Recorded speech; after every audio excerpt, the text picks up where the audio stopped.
It is one of the greatest engineering feats of all time. A miracle made of brick and mortar that defied the doubters and helped inspire the Renaissance.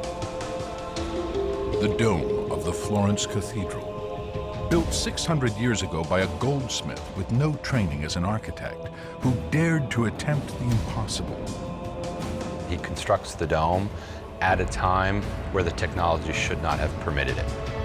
It just should not have been possible. Constructed of over 4 million bricks, weighing 40,000 tons, it's the largest masonry dome the world has ever known. Yet the methods used to build it remain a mystery. Now, a professor obsessed with the dome's secrets joins forces with a team of American bricklayers to put his theory to the test. The other bricks. I had to figure it out myself because the builder didn't write anything down and he didn't leave anything behind. Niente. This must be the way they have done it. This would be the only way that it makes sense. Great Cathedral Mystery, right now on this Nova National Geographic special.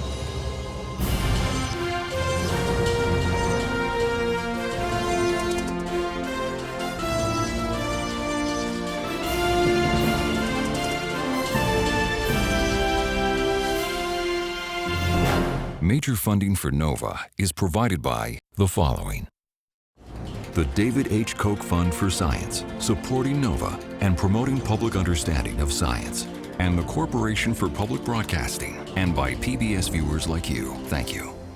Additional funding from Roger and Vicki Sant.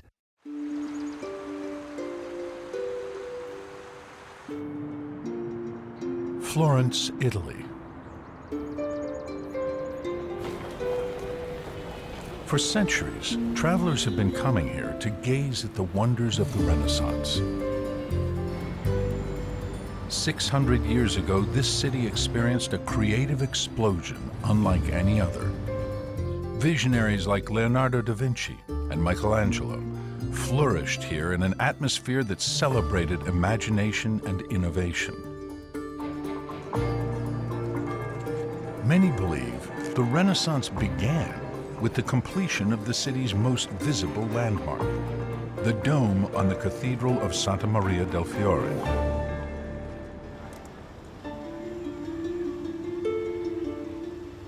Built 60 years before Columbus sailed the Atlantic, without the use of modern machines or materials, the dome is still the largest of its kind in the world. It's an icon shrouded in mystery, because no one knows exactly how it was constructed. Certain features of the dome stand out. It's in the shape of a pointed arch with 8 sides rising to a central point, topped by an enormous marble lantern. But there is more to it than meets the eye. The exterior tiles conceal walls containing over 4 million bricks. And what appears to be a single solid structure is actually 2 domes, one inside the other. The interior dome covers an open space nearly half the length of a football field, while the outer shell rises 10 stories atop cathedral walls, themselves 170 feet high. Questions about how the dome was built persist to this day. 6 centuries ago, how could builders work at such great heights? How could they know the 8 sides would meet in the center? And how did the steep brick walls hold together without collapsing? With the dome, Florence moves into an entirely different dimension. The dome becomes the hub of a new city, of a new world. This is so soaring, so daring, so confident, so absolute a structure. It's like a work of God.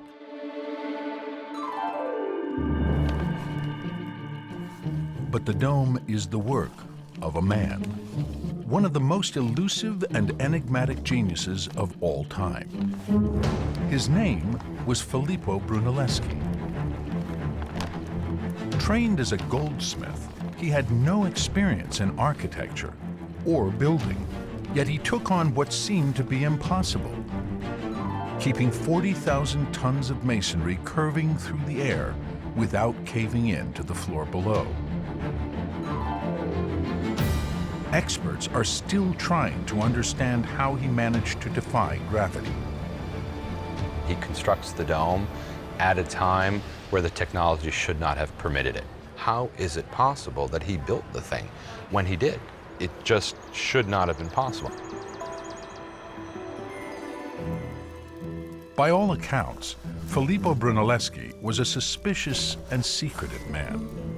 Unlike Leonardo, he left behind no notebooks, no drawings, no blueprints for later generations to study. So for centuries, scholars have been trying to uncover the secret of Brunelleschi's dome.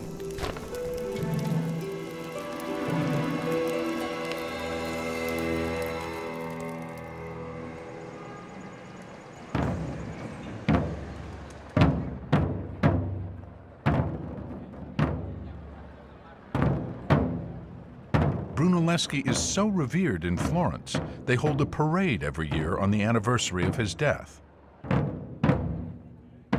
The destination, his tomb within the great cathedral itself. Leading the ceremony is Massimo Ricci, professor of architecture and engineering at the University of Florence. Ricci has spent 40 years of his life trying to understand the master's methods. For Ricci, Brunelleschi has become an obsession.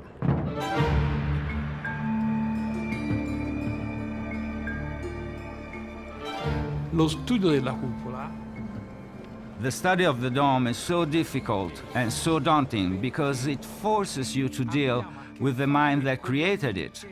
It's a direct relationship with the way of thinking that existed outside the norm. And that engagement inspires a kind of fear, but at the same time a great respect for him that is beyond measure. Smisurata stima nella persona di lui. The mystery of the dome has taken such a hold on him that for nearly 25 years, Ricci's been building a dome of his own in a park in a residential neighborhood in Florence, employing what he believes to be Brunelleschi's methods.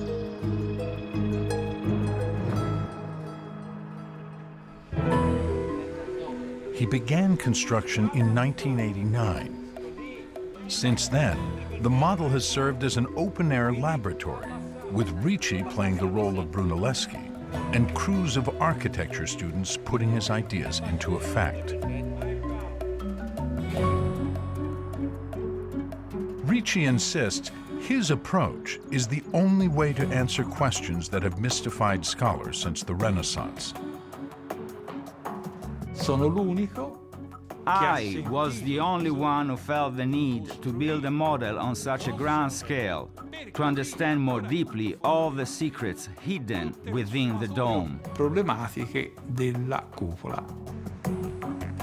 Now, Ricci's experiment is at a crucial point in the process. With over 400 tons of masonry in place, the walls are beginning to bend inward. The pull of gravity is unrelenting, and the danger of collapse is very real. Soon, it could be too risky for students to continue the work. Per capire la cupola. To understand the dome, you have to go through the problems of the bricklayers. Whoever doesn't do this is going to make a big fool of themselves. Delle grandi brutte figure. Cenzo, te devi spostarti un po' qua. Basta. In the Renaissance, there were no lasers, computer-animated models, or detailed blueprints to guide the process. Builders relied on ropes to control the progress of the work. Ricci is convinced that the secret to the dome has something to do with a special way Brunelleschi used rope lines to establish how each brick should fit into place. No, troppa. Troppa? No, no. Ricci's dome is 1/5 the size of Brunelleschi's, but still huge. large enough, he hopes, to prove his theory of the secret of the dome correct.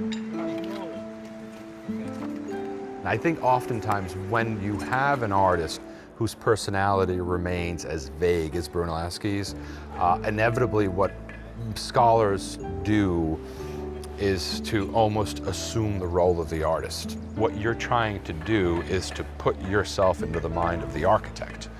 Trying to find the secret of the dome is trying to find the secret of Brunelleschi. The search for that secret begins in the years just before the Renaissance. At the dawn of the 14th century, a kind of medieval arms race is raging between Florence and other emerging city-states like Siena and Pisa, each trying to outdo the other by building bigger and bigger cathedrals. Florentines are very creative people. They're also very competitive people. That means, among other things, they want to do what no one else has done. And they decided that other cities in Tuscany, other cities in Italy had grander temples than they did. And so they wanted to compete with them, and more especially, they wanted to outdo them.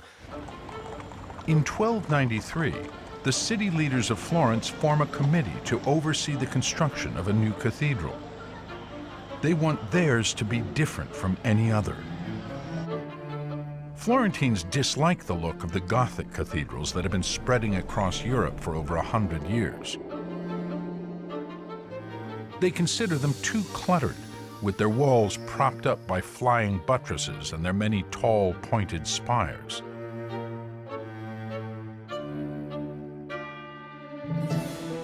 For inspiration, the committee looks to ancient Rome, in particular, to the classical temple honoring all Roman gods, the Pantheon. It was famed for its unrivaled dome, made of poured concrete. But such engineering technology had been completely erased by centuries of war. And it's the accepted wisdom of the time that no culture will ever rival the Romans in the building arts. Florence is determined to surpass all architectural glories, past and present. Through the 1300s, the Cathedral Committee's vision for Santa Maria del Fiore keeps expanding. Longer, wider, higher. Eventually, the committee's reach begins to exceed its grasp. They were really presenting themselves with a serious problem, because in enlarging the church, what they're also enlarging is the crossing area of the church, right? Essentially where the two arms would intersect. Like many cathedrals, Santa Maria del Fiore is in the shape of a cross. The larger the church, the larger the area over the altar place needed to be covered by the dome. They eventually create a crossing space which measured 143 feet 6 inches across. Today, in the 21st century, it would be difficult for us to cover, to roof such a vast space. In the 14th and 15th centuries, theoretically, it should have been impossible. A mural depicting the cathedral years before the dome was begun shows what the committee had in mind: an enormous pointed dome with 8 sides meeting at the top. There's no question it's going to be spectacular. There's just one catch. No one knows how they're going to build it. What was so challenging about building a dome on this cathedral? After all, a dome is nothing more than an arch rotated 360 degrees. And by 1300, Gothic cathedrals had been using arches and vaulting for over 100 years. How did they do it? Medieval technology relies on wooden frameworks to hold the masonry until the final piece is put in place. The two sides pushing against each other allow the structure to stand on its own. This method is known as centering. In the Middle Ages, if we're building a vault, okay, we build that wooden framework. We put our blocks, our bricks on top of it. We wait for the masonry to dry. Then we make the sign of the cross, pull the wooden framework away, and run like hell, because the failure rate on most of these vaults was about 50%. But this technology would not work in the Florence Cathedral. The problem with the wooden centering for Santa Maria del Fiore was that it was going to be unprecedented in scale if they built it. It would have been enormously expensive.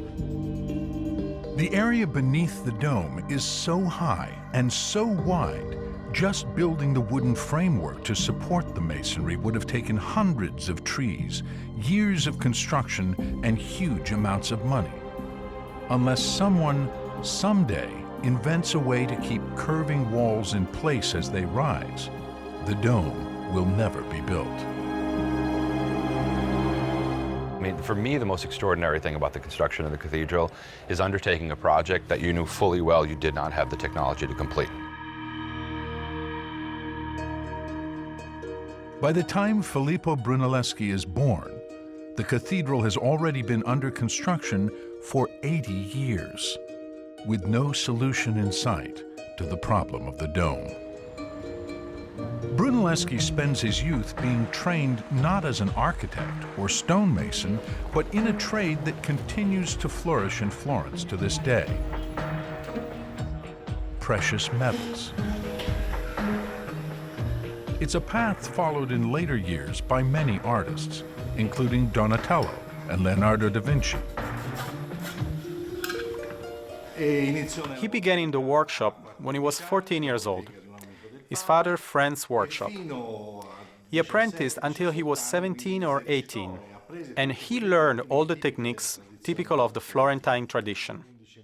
To us in the 21st century, that may seem a slightly odd way to get your start in architecture. But in fact, you could have had no better training in the 15th century to become an architect or a sculptor or the designer of any sort. They worked with gold, they worked with silver. They used their minds as well as their hands. They had to figure out how to make things work both practically and also aesthetically.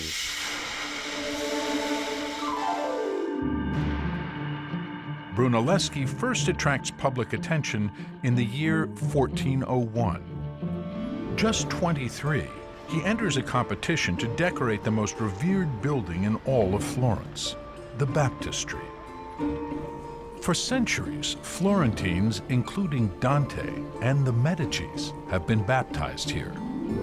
And the building needs a new set of ornamented bronze doors.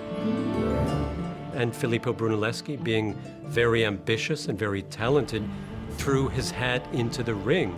It's the most important artistic competition for a public work that everyone will see, that will immediately create fame and prestige. And he manages to become one of the finalists, along with another beginning master, Lorenzo Ghiberti.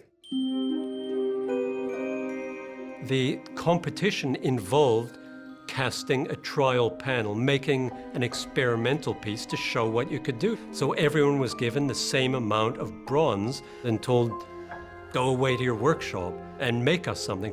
Entrambi producono. They produce two panels, which luckily still survive. In these two panels, there's a confrontation between the classical style of Ghiberti and the Renaissance of Brunelleschi. E il Rinascimento di Brunelleschi. L'Abramo di Lorenzo Ghiberti. The Abraham of Lorenzo Ghiberti is very beautiful. He has a long, curly beard, flowing hair. The scene is very decorated. It's very rich in detail. Da tutta una serie di particolari, no? The one from Brunelleschi is one of incredible humanism. Ecco. That's already something new. Look at the way in which Abraham wants to kill his son. While the Abraham of Ghiberti is just in his pose with the knife and the son is there casually, almost like he's ready to be stabbed. In the one by Brunelleschi, he's taken his son by the throat, and you can see that he has placed his hand where the blood is flowing, because he wanted to stun the child, because he didn't want the son to feel the pain when he stabbed him with a knife. Questa è una This is the creation of an incredible genius. di una genialità Above all, it defines Brunelleschi as an artist. capire chi era Brunelleschi. That is the difference this brought to the art of 1400 in the Renaissance. Ha comportato nell'arte del This 400. is the Renaissance. Questo è il Rinascimento. Both panels are masterpieces, but Brunelleschi's vision may have been too far ahead of its time. The commission goes to Lorenzo Ghiberti. Losing the commission to Lorenzo Ghiberti, I think there's no question, hurt Brunelleschi very badly and in many ways shaped his career and the way that he proceeded after that. Brunelleschi may or may not have understood why he lost, but certainly from that point, Filippo Brunelleschi must feel that he has to carve out a new niche for himself. Following the competition, the disappointed Brunelleschi leaves Florence. Little is known about his life for the next 15 years, but it's clear he spends time in Rome, studying the ancient monuments. Some believe he's already preparing himself for a future challenge, building the dome on the Florence Cathedral.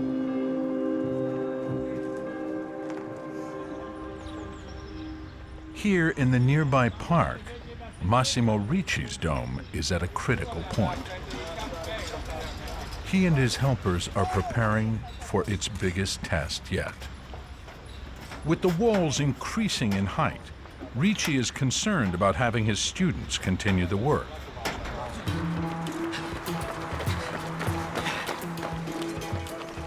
So a new team has arrived in town to help push Ricci's experiment forward. Good morning. They are all master bricklayers from the United States. Nice to meet you, sir.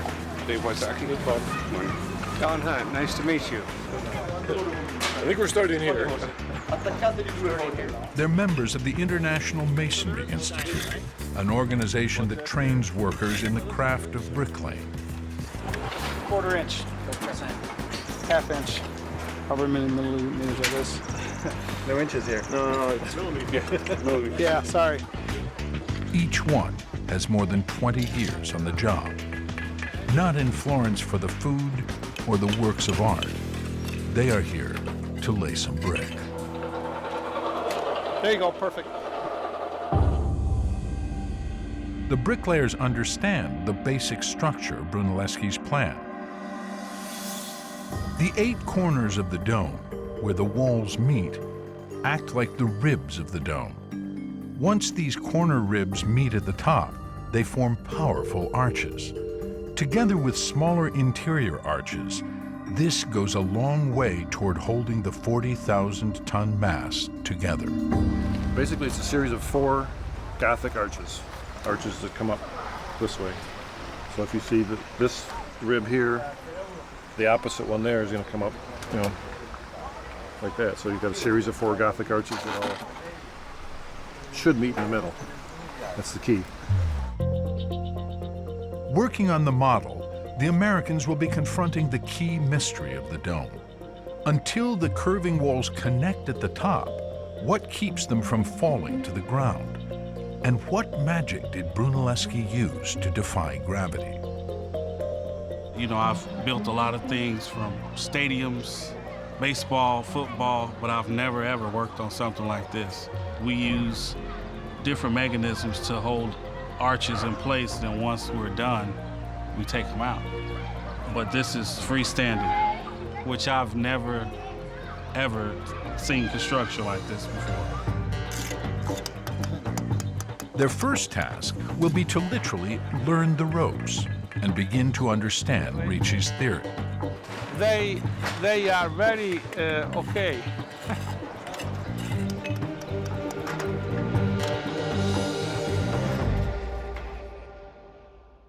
By 1418, more than 100 years after work had begun, the enormous cathedral is almost complete.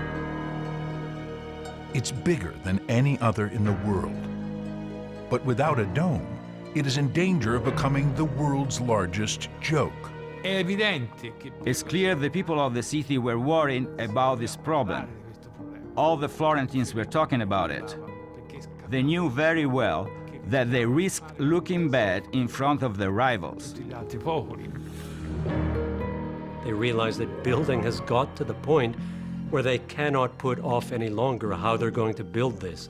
And so they put forth a competition saying that whoever has any ideas about how on earth we can do this, we're open. It's sort of answers on a postcard, please.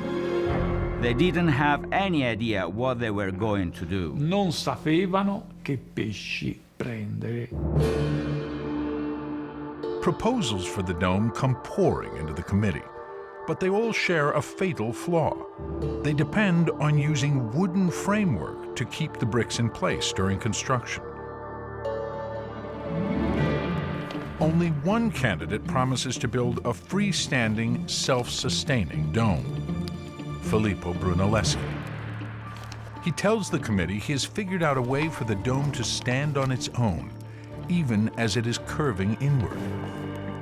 The financial advantage of that must have been extraordinary, but the skepticism was probably even greater, in the sense that how could that be possible? What will prevent that structure from simply sliding out and caving in as we're building it? But there's a problem. The 41-year-old Brunelleschi has never built anything. When they get to that final piece, I mean, this is really the climax of the entire two-century construction history of the church. Who is this man working in jewelry who now steps forward and says, look, I have the credentials, I have the know-how, I have the inspiration to actually design the structure? And would you have trusted him? I mean, I would not have. Perhaps Brunelleschi's supreme self-confidence impresses the committee because he clearly does not have all of the problems worked out in advance. I think that Brunelleschi had a very clear idea of how to build that dome, but realized that there were certain construction details that he could only figure out as the work was in progress. Filippo, being extremely secretive and not wanting anyone else to know his plan, said, I'll show you how to do it when you give me the job. Give me the job and I'll begin doing it, and you'll see that it works. Everyone else had shown his plan. Brunelleschi refused. He said, I know how to build it. Only I know how to build it. I've studied the ancient Roman structures. I already see it built. And so they said, well, you have to tell us something. So he said, bring me an egg. And he said, anyone who can keep this egg standing upright on the marble tabletop will understand how I'm going to build the dome. Imagine all of these eminent master masons from all over Europe trying to get it to stand upright on its own. All of them fail. So they give the egg to Brunelleschi and say, show us what you mean. And Vasari, who tells this story in the 16th century, uses a very vulgar term. He says, Pippo ruppe il culo all'uovo. Pippo, Filippo's nickname, broke the egg's ass. So he breaks the bottom of the egg. They say, well, we could have done that too. And Brunelleschi says, yes, and you would be able to build the dome if you know what I know. 17 years earlier, his radical vision may have cost him the competition for the baptistry doors. This time, Brunelleschi keeps his idea secret for as long as possible, asking the committee to trust him. Had he told the assembled company his secret, it would have been something that they wouldn't have understood. A special brick pattern, a special kind of brickwork that he was going to use in the interior of the dome. In April 1420, the committee comes to a decision. They choose Brunelleschi, along with two others, including his old rival Ghiberti, to build the dome. If he ever was going to have a moment of doubt, I think that would have been the one, because he would have seen up close and personal the magnitude of the task that literally lay before him at that point, because he would have looked across this chasm, this yawning gap. He must have, at some level, gulped and thought, am I going to be able to do this? Brunelleschi quickly emerges as the leader and takes on his first challenge, lifting the building materials 170 feet to the work platform above. Technologically, the means did not exist. Up until Brunelleschi's time, lifting devices were referred to generically as the rota magna, okay, or as the Great Wheel, which was a large wooden wheel that looked very much like a modern gerbil cage, inside of which human beings would walk, causing the wheel to turn, and as that wheel turned, it would coil a rope, okay, and that coiling would gradually then lift an object based on the lifting power of the people who were actually walking inside. Brunelleschi realizes that the old method could not be used in a project this large and a worksite this high. He invents a hoist that uses oxen rather than people to raise and lower the loads. This is really Brunelleschi as the engineer, Brunelleschi as the inventor. They're turning a wheel that would turn a vertical shaft, and it in turn would have a series of cogged wheels that would then interlock with other cogged wheels. And so as the oxen are moving in one direction, they could of course lift weight upward, okay? But more importantly, Brunelleschi realized we're not going to have to only lift weights up, we're going to have to lower those weights as well. And so he introduces what is the first ever reverse gear in history. Keeping the oxen moving in the same direction saves valuable time. The hoist raises or lowers material depending on which of two horizontal wheels locks into a vertical wheel on the drum holding the rope. When a load needs lifting, the bottom wheel engages, and the drum gathers rope in. When a load needs lowering, the top wheel is set in place to turn the drum in the opposite direction. By simply changing which of the wheels interlocked with the large vertical one, you could then change the direction technically of actually lifting or actually lowering the material down to the ground. The oxen could walk all day long in the same direction, keeping materials flowing to and from the workplace above. In 3,000 years of engineering, no one had ever done that. He pushed beyond a boundary that no one else had crossed. No one else had even got to that boundary. Brunelleschi crossed over it. Brunelleschi had solved the problem of lifting nearly 40,000 tons of material up to the worksite. Now, the former goldsmith has an even bigger challenge, connecting 8 massive walls together to form the world's largest dome. Florence holds its breath as the walls begin to rise. Around 1425, 5 years into the project, the bricks, by design, start to curve inward. Without a wooden framework to hold the weight, the project is entering dangerous, uncharted territory. The old methods of bricklaying would no longer work.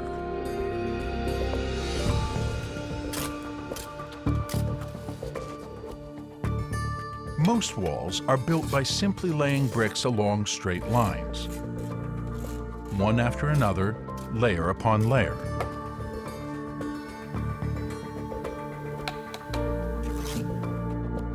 Russell Gentry, a professor of engineering at Georgia Tech, has studied Brunelleschi's methods. So if Brunelleschi had built the wall in the simple way you see here, you would have layers of brick and layers of mortar. And the layers of brick and layer of mortar are very simply separated by one another. And the layers of mortar represent planes of weakness through the wall. What we see here is that the wall is leaning in. Gravity is pulling it in towards me. And so a crack could form in one of the layers of mortar. The mortar is weaker than the brick, and the whole thing could rotate, and all of this brick could fall in. The time had come for Brunelleschi to share part of his secret plan with the world. That's the point in the building where support of some sort was always needed. And Brunelleschi had to begin using this special pattern of laying bricks that he himself seems to have invented. In Brunelleschi's new design, horizontal bricks are interrupted by others set vertically. Instead of continuing in one straight line, the bricks zigzag. In the area between the two domes, that pattern is visible today, but only in small patches that remain unplastered. In Italian, the design is called spina pesce, spine of the fish. English speakers call it herringbone.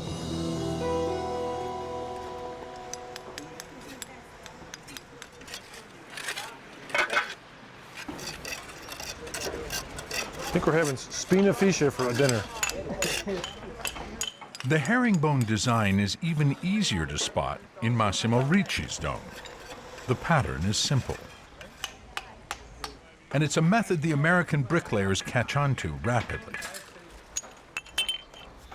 Okay, perfect.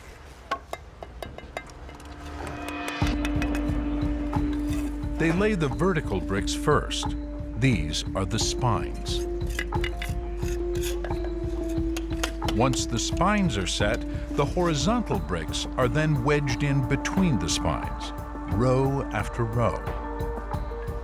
In all their years of working, the Americans have never seen bricks laid quite this way.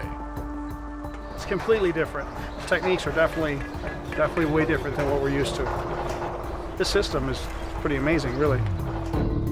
The vertical bricks in the spina pesce pattern block the mortar's planes of weakness. This prevents large sections of wall from separating or shearing and tumbling to the ground. If everything was laid horizontally and you just brought it in slowly each time, you would always have a shear point, a shear plane where that could slide off. Where here, you don't have any single shear point anywhere. It's all tied together a million times.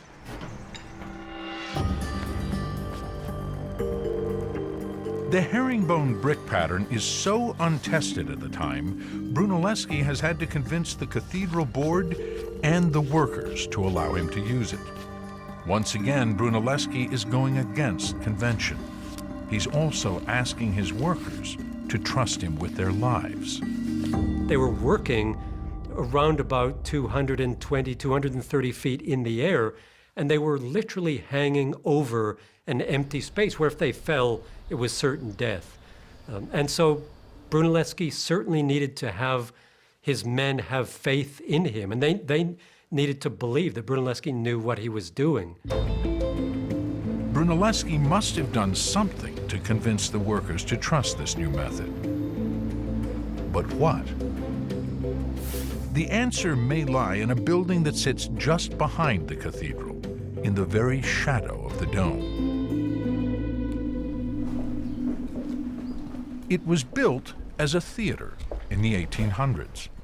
Many years later, it was converted into a parking garage. Grazie.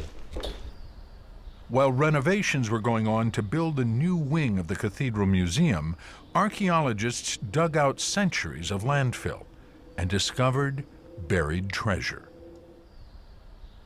What now appears to be a hole in the ground would have been a freestanding structure in the 15th century, the remains of a dome, perhaps left there by Brunelleschi himself.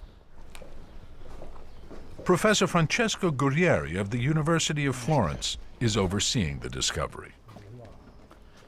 Ecco qua, questa è la famosa cupolina. Here it is. This is the famous little dome. It was discovered in November 2012, and it surprised the world of architecture. Tutto il mondo della cultura architettonica.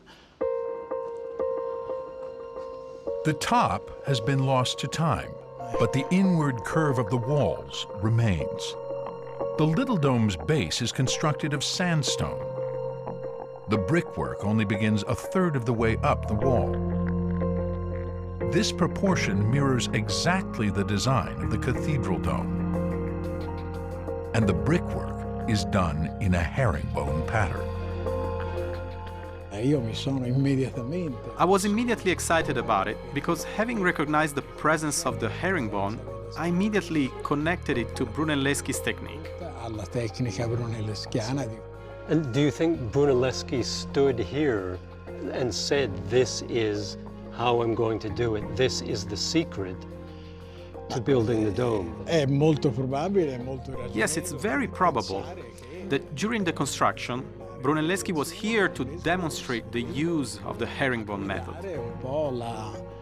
La tecnologia della spina pesce, yes, I think this is the model.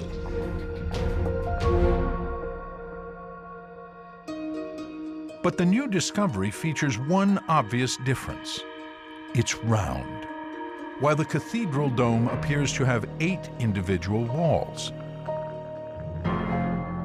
But appearances can be deceiving. Brunelleschi uses the Spina Pesce pattern to create a dome that looks like an octagon, but is actually one continuous spiral. So we're here looking at the corner of Massimo's dome, and what we can see behind the corners, we see the start of the bedding of the masonry, and as we go up, we can see the bricks in the Spina Pesce pattern.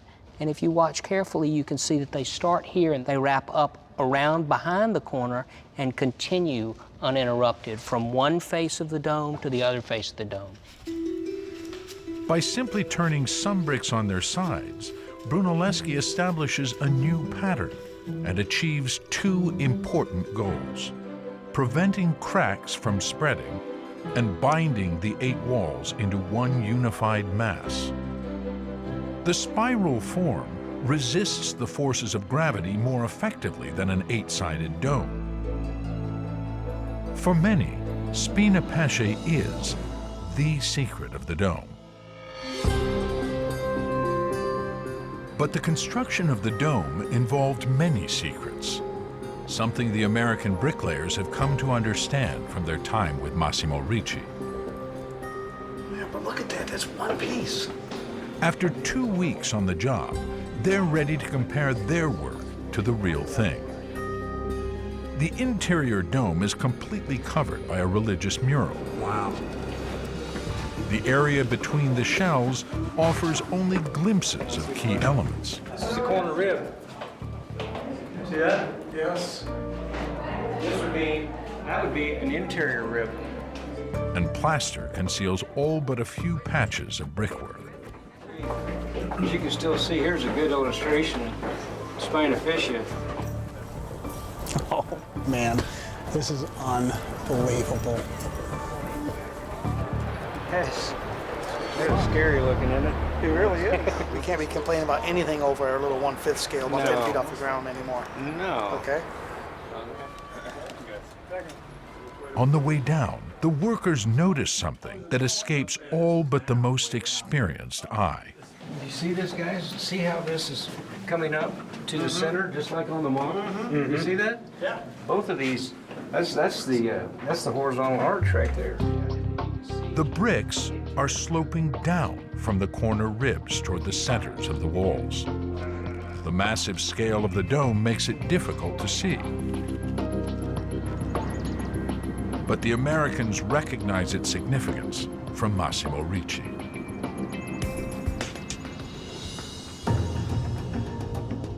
The important feature barely visible in Brunelleschi's dome becomes clear in Ricci's model. The tops of the walls don't follow a straight line as they go up. They dip from corner to corner. Within each wall, this creates an inverted arch, one of the most stable forms in architecture. These arches, combined with the Spina Pesce pattern, keep the bricks firmly in place, directing the weight of the masonry downward through the walls, preventing them from collapsing inward. It's an ingenious design, and Ricci struggled for years to figure out how Brunelleschi made it work, and how he ensured that the walls all met perfectly at the top, nearly 300 feet above the ground. Ricci was sure the answer lay in one of the primary building technologies of the time: rope lines, which Renaissance builders used to guide their work.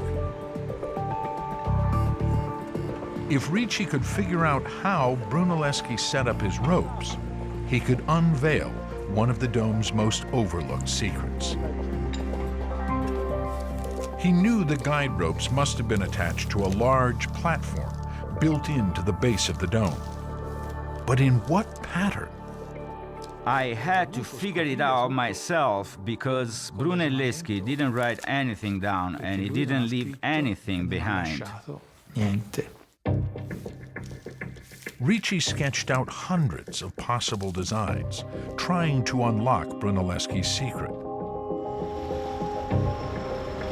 Then he heard about a 600-year-old document stored in the Florentine State Archives. It's a drawing done on parchment about 5 years after work on the dome began. It's the only surviving eyewitness sketch of the dome's construction. And it's a scathing criticism of Brunelleschi's methods. The critic, named Giovanni Di Prato, detailed what he considered to be Brunelleschi's mistakes. The dome, he warned, was doomed to collapse. Lo sta proprio demolendo. He's really tearing him apart. He's trying to tear apart Brunelleschi, but in effect, Giovanni da Prato wasn't able to understand much of what Brunelleschi was doing. Giovanni di Gerardo da Prato non è riuscito a capire fino in fondo che cosa Brunelleschi stava facendo.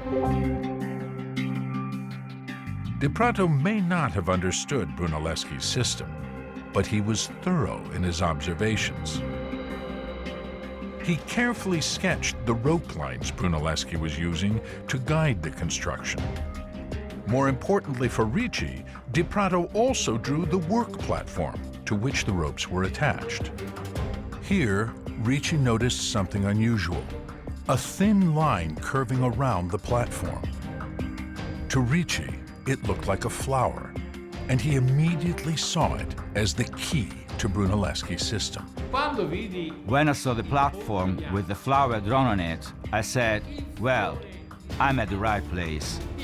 Io dissi, ma allora io sono a posto. Ricci incorporated the flower into the work platform of his model, using it to guide each wall's construction. Rope lines are important building tools even today, and the Americans catch on quickly to Ricci's system. One worker stationed on the platform hooks a line to the flower. Another on the top of the wall handles the other end of the rope. The rope controls the angle and the height of the bricks. Can you see now? Hey, can you hold that there for a second? Concentrate on this one right here that's moving. The one that Bob has a hold of, it sets the line up for that spinaficio. So it's essentially their guide.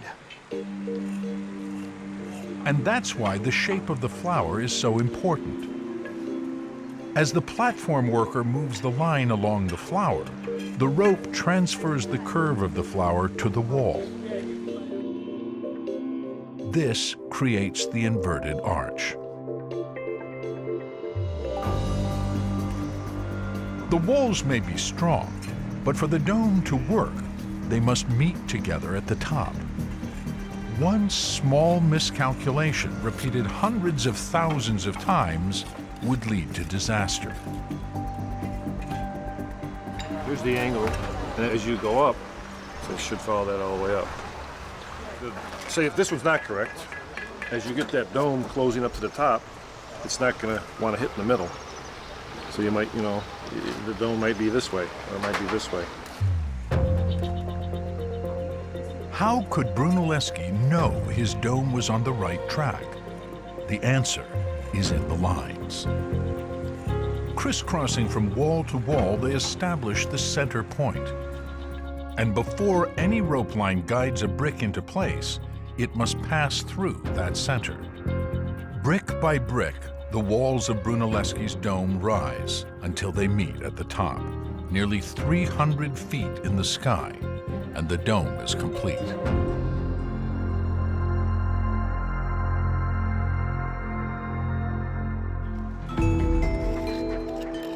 For Ricci, the ropes guiding the bricks provide the real key to the mystery of the dome. I can say with the utmost certainty, this is the true secret of Santa Maria del Fiore. Essere il vero segreto di Santa Maria del Fiore. After 2 weeks of working on Ricci's dome, the Americans seemed convinced by his experiment. This must be the way they have done it. Without putting a support underneath there, this would be the only way that it makes sense. It's the flower, and it's the herringbone pattern. Those are the two things that solve the puzzle. You wouldn't be able to build a dome like that without those control measures.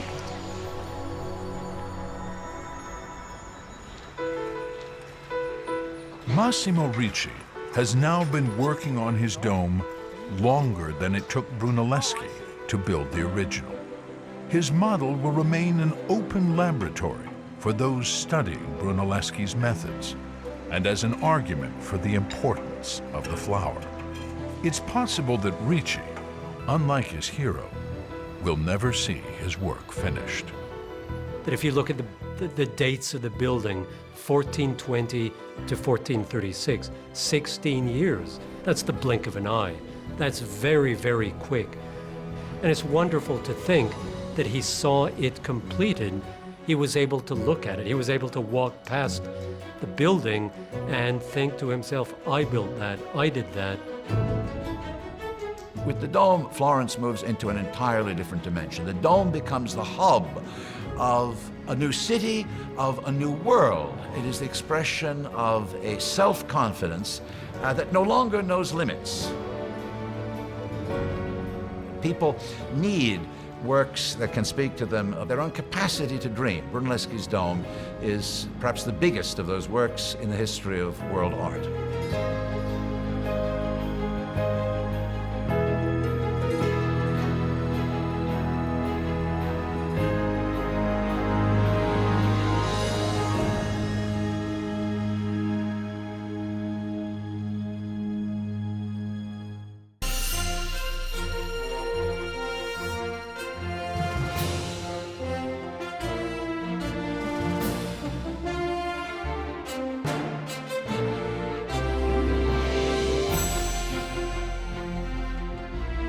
This Nova program is available on DVD. To order, visit shoppbs.org or call 1-800-PLAY-PBS. Nova is also available for download on iTunes.